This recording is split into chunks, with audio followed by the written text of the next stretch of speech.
आप सभी बच्चों को बहुत बहुत नमस्कार है। हम लोग आज एक इम्पॉर्टेंट टॉपिक पर बात करेंगे और वो युद्ध जो है वो खानवा का युद्ध है। कौन सा युद्ध है? खानवा का युद्ध है। तो इस खानवा के युद्ध के ऊपर हम लोग आज बात करने वाले हैं। और जैसा कि आप देख रहे हो मेरी स्क्रीन पर भी लिखा हुआ है खानवा का युद्ध। तो आज हम लोग जो है इस खानवा के युद्ध के ऊपर बात करेंगे, खानवा का युद्ध। और इस तरीके से इस युद्ध के ऊपर आज हम लोग बात करने जा रहे हैं। ये युद्ध मार्च 1527 को हो रहा है। पहला क्वेश्चन तो यही है, मार्च 1527, ठीक है। इसके बाद दूसरा प्रश्न इसमें बनेगा किसके किसके बीच में हो रहा है। तो कहीं ना कहीं ये युद्ध जो हो रहा है वो राणा सांगा वर्सेस बाबर के बीच में हो रहा है। बाबर, चलिए सर ये भी अपनी बात समझ में आ गई है। इस युद्ध में ये युद्ध मतलब खानवा है कहाँ पर, ये भी थोड़ा सा ध्यान रखिएगा। तो खानवा भरतपुर यानी राजस्थान का एक उस समय गांव था। यानी एक प्रकार से भरतपुर राजस्थान का एक छोटा सा गांव खानवा है, ये बिल्कुल पूछा जा सकता है। इस युद्ध में बाबर ने तुलगमा युद्ध पद्धति का प्रयोग किया है। तुलगमा युद्ध पद्धति यह होता है कि आमने सामने से जब दुश्मन लड़ते हैं तो दुश्मन को पीछे से घेर लिया जाता है। इस पद्धति को तुलगमा युद्ध पद्धति के नाम से जाना जाता है। यानी कि आमने सामने से लड़ रहे हैं, लेफ्ट और राइट से कुल मिला के कहने के पीछे से घेरना, तुलगमा युद्ध पद्धति। तो इस बात को थोड़ा सा ध्यान रख लेना। इसमें बाबर ने तुलगमा युद्ध पद्धति का सहारा लिया। यानी एक प्रकार से देखा जाए कि जो काम उसने पानीपत के युद्ध में किया था वही काम इसने खानवा के युद्ध में किया है। इस बात को थोड़ा सा ध्यान रख लेना। और तुलगमा युद्ध पद्धति में दो लोगों का नाम आएगा जो लेफ्ट और राइट से घूमेंगे। एक का नाम है मलिक कासिम और दूसरे का नाम है मुनीम अतका। तो मलिक कासिम और मुनीम अतका, मलिक एक तरफ मलिक कासिम एक तरफ से घेरेगा और दूसरा क्या है, मुनीम अतका। ये लोग कहीं ना कहीं एक प्रकार से देखा जाए तो खानवा के युद्ध में बाबर की तरफ से तुलगमा युद्ध पद्धति के माध्यम से राणा सांगा की सेना को घेरने का प्रयास करेंगे। इस युद्ध में जो सबसे इम्पोर्टेंट बात है वो ये मैं कहना चाहता हूँ कि यह युद्ध भारत में बाबर के लिए सबसे महत्वपूर्ण युद्ध है, क्योंकि पानीपत में आपने एक कमज़ोर अनुभवहीन सम्राट को हराया था जिसे इब्राहिम लोदी कहते हैं। लेकिन यह युद्ध कहीं न कहीं राणा सांगा के साथ है जो बहुत ताकतवर सम्राट था। तो हम कह सकते हैं कि बाबर का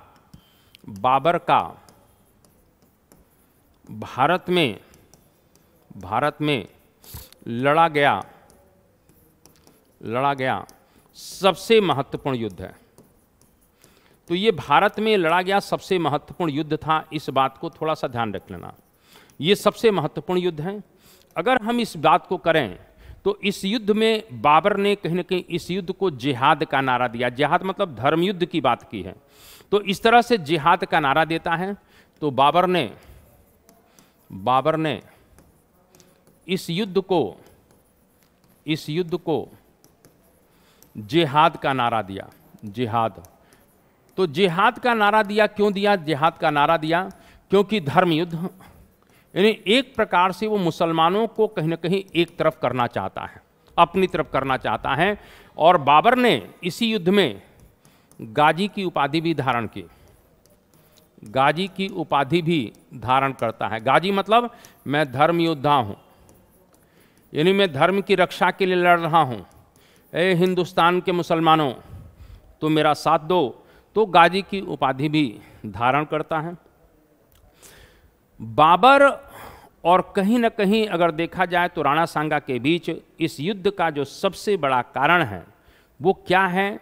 तो यहीं पर भरतपुर के पास बयाना का किला जो सबसे इम्पोर्टेंट था, सामरिक दृष्टि से बहुत महत्वपूर्ण था।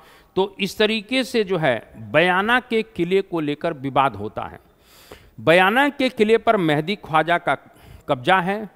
राणा सांगा ने मेहदी ख्वाजा को मार के भगा दिया और इस तरीके से इसको आधार बनाकर दोनों सेनाएं आमने सामने आती हैं। यानी इस युद्ध का प्रथम कारण क्या है? बाबर का भारत में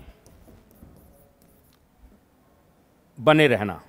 यानी एक तरह से राणा सांगा को ये लग रहा था कि लुटेरा है, तैमूर का वंशज है, लुटेरा है, ये यहाँ से भाग जाएगा, यानी पानीपत के बाद ये भाग जाएगा। लेकिन ऐसा नहीं हुआ। बाबर ने अपने को दिल्ली में इस्टेब्लिश कर लिया। और अगर तात्कालिक कारण इस युद्ध का देखें, तात्कालिक कारण, तो तात्कालिक जो कारण है वो है बयाना का किला, जो एक प्रकार से सामरिक दृष्टि से बहुत महत्वपूर्ण है। और कहीं ना कहीं एक प्रकार से देखें तो राणा सांगा ने बयाना के गवर्नर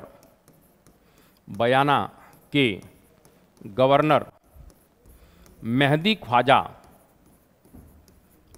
ख्वाजा को पराजित कर भगा दिया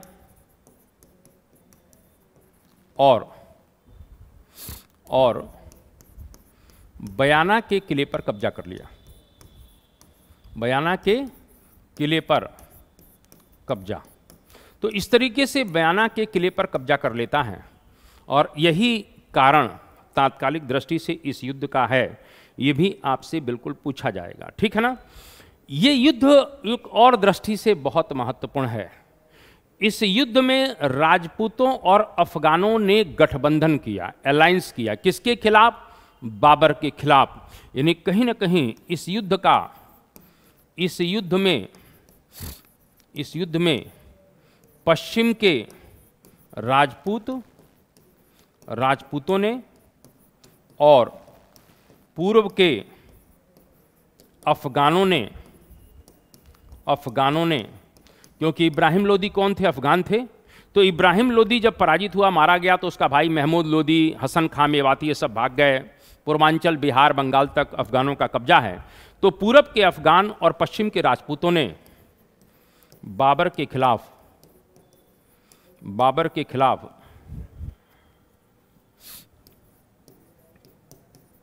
गठबंधन किया है।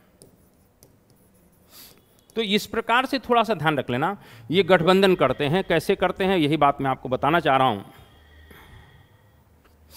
इसी युद्ध में एक और घटना होती है, कहीं ना कहीं पाती पेखन।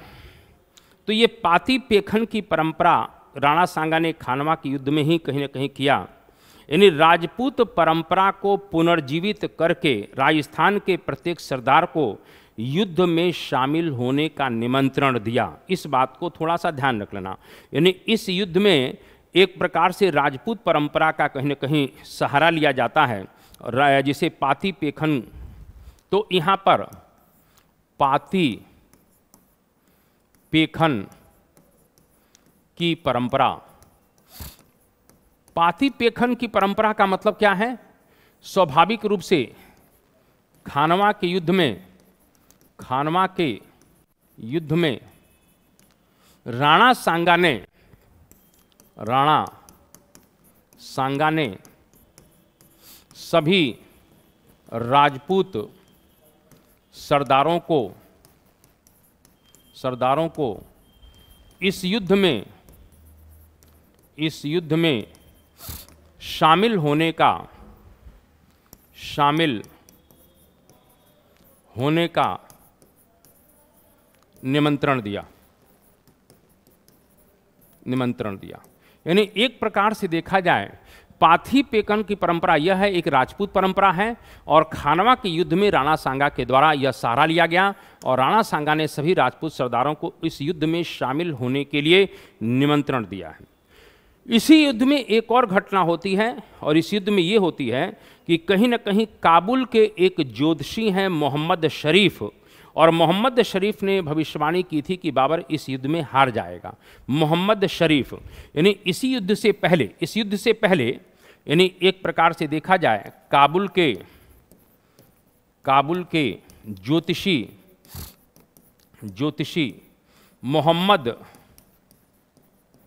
मोहम्मद शरीफ, यानी खानवा के युद्ध से पहले मोहम्मद शरीफ जो एक ज्योतिषी है ने घोषणा की कि खानवा के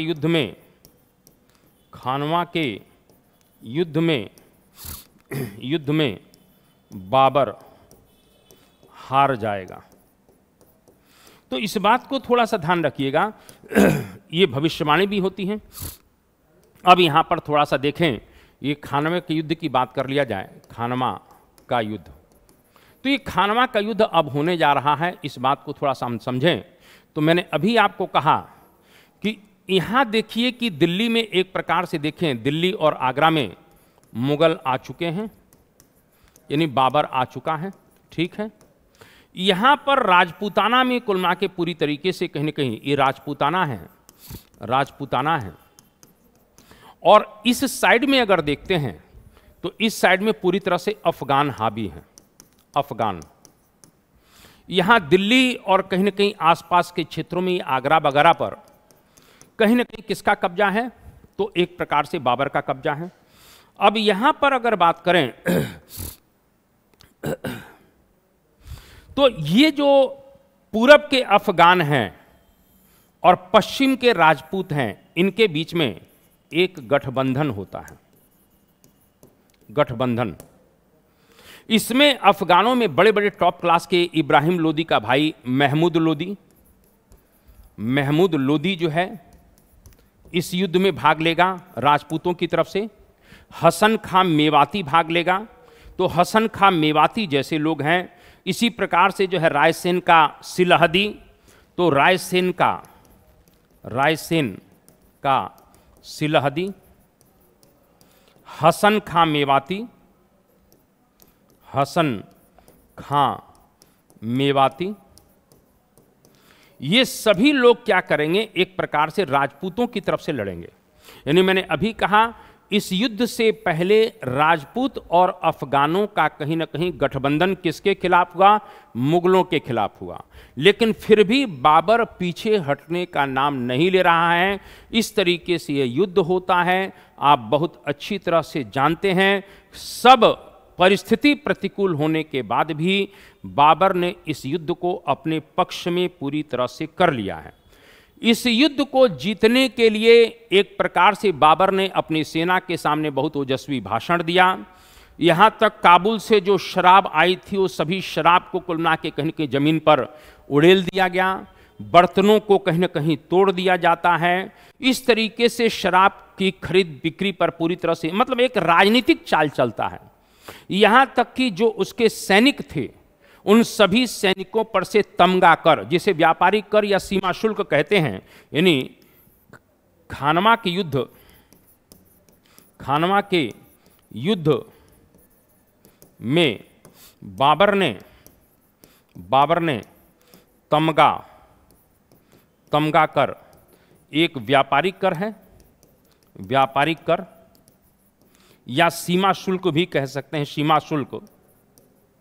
यानी उसने ये कहा अपने सैनिकों से कि एक प्रकार से जो है मैं अब नहीं लूंगा, यानी तमगा कर नहीं लूंगा आप लोगों से, आप मेरा कहीं ना कहीं साथ दीजिए। यानी उसने भी चाल चली तो तमगा कर समाप्त कर दिया। इसके बाद उसने अपने सैनिकों से क्या कहा, यानी बाबर ने युद्ध में बाबर ने क्या किया, तमगा कर, किस पर से, सैनिकों से, अपने सैनिकों पर जो तमगा कर लगता था उसको समाप्त कर दिया। युद्ध के समय उसने ये भी कहा कि जो सैनिक काबुल जाना चाहेंगे, काबुल जाना चाहें, वे युद्ध के बाद जा सकते हैं। यानी एक प्रकार से अभी आप लोग जो है मेरा साथ दो उसके बाद कहीं ना कहीं हम जो जाना चाहेंगे वापस कर दिया जाएगा और आप लोगों से कहीं ना कहीं किसी भी प्रकार का तमगा या व्यापारिक कर नहीं लिया जाएगा। इस तरह की बात कहीं ना कहीं कहता है। उसने स्वयं कहा कि मैं स्वयं शराब भी नहीं पीऊंगा और कहीं ना कहीं शराब पर उसने पूरी तरह से प्रतिबंध लगा दिया। इस प्रकार की चाल जो है अपने सैनिकों का मनोबल ऊंचा करने के लिए बाबर करता है। एक बहुत ओजस्वी भाषण देता है और इस प्रकार से बाबर के सैनिक पूरी तरह से इस युद्ध में भाग लेने के लिए तैयार हो जाते हैं। क्लियर है? यहां पर थोड़ा सा ध्यान रखिएगा, जो विद्वान लोग हैं उनकी भी बातों को सुना जाए। तो रशब्रुक विलियम्स कहते हैं, रशब्रुक विलियम्स तो कहते हैं कि एक प्रकार से बाबर और राणा सांगा की अनुपात जो सेना का था वो 1:8 है। यानी रशब्रुक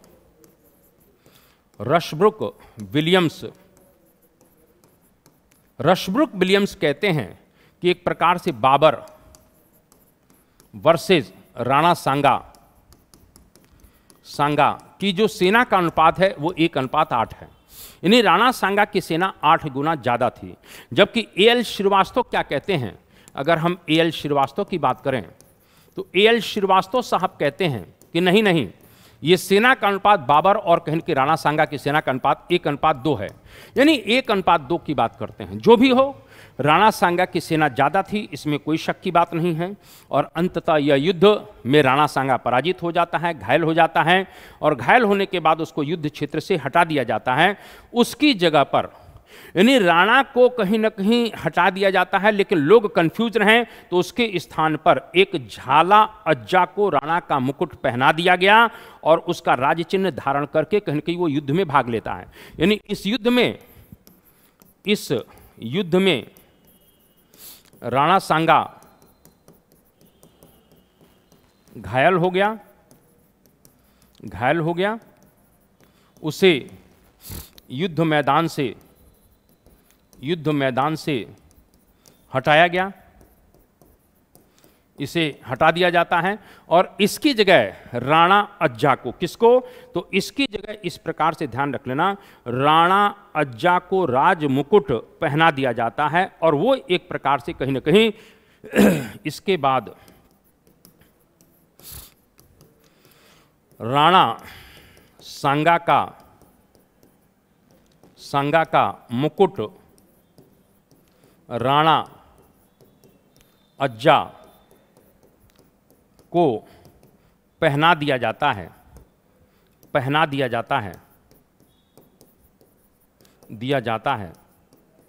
जो युद्ध में भाग लेता है। यानी एक प्रकार से दुश्मन कंफ्यूज हो जाए। राणा सांगा घायल हो गया, भगा दिया गया कि चल भाई तेरे बस की बात नहीं है, तो यहां पर राणा सांगा का मुकुट राणा अज्जा को पहनाया गया, जिससे दुश्मन को लगा कि नहीं, राणा सांगा घायल नहीं हुआ है और राणा अज्जा को पहनाया जाता है और इस तरीके से जो है वो एक प्रकार से जो है ये इस युद्ध को करता है, लेकिन इस तरीके से वो मारा जाता है, मेरा ये कहने का मतलब है। तो यहां पर थोड़ा सा ध्यान रखना, कहाँ गए राणा अज्जा, ये राणा अज्जा भी कहते हैं, इनको झाला अज्जा भी कहते हैं, झाला अज्जा। इस प्रकार से झाला अज्जा को कहीं न कहीं पहना दिया जाता है। क्या पहना दिया जाता है? मुकुट। यानी राणा सांगा का जो मुकुट था झाला अज्जा को पहना दिया जाता है और युद्ध में भाग लेता है। इस युद्ध में अफगान सरदार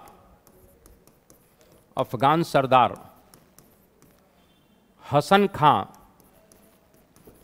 खां मेवाती मारा गया।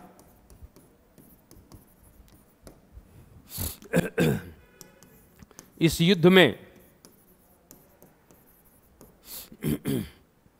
में बाबर की विजय हुई और राणा सांगा पराजित हो गया। यानी एक प्रकार से ध्यान रखना, जो गठबंधन था वो खत्म हो जाता है। तो राणा सांगा इस युद्ध में बाबर की विजय होती है। कह सकते हैं बाबर के योग्य सेनापतित्व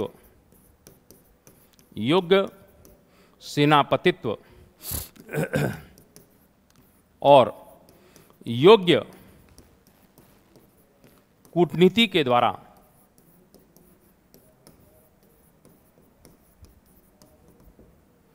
बाबर ने इस युद्ध को जीत लिया।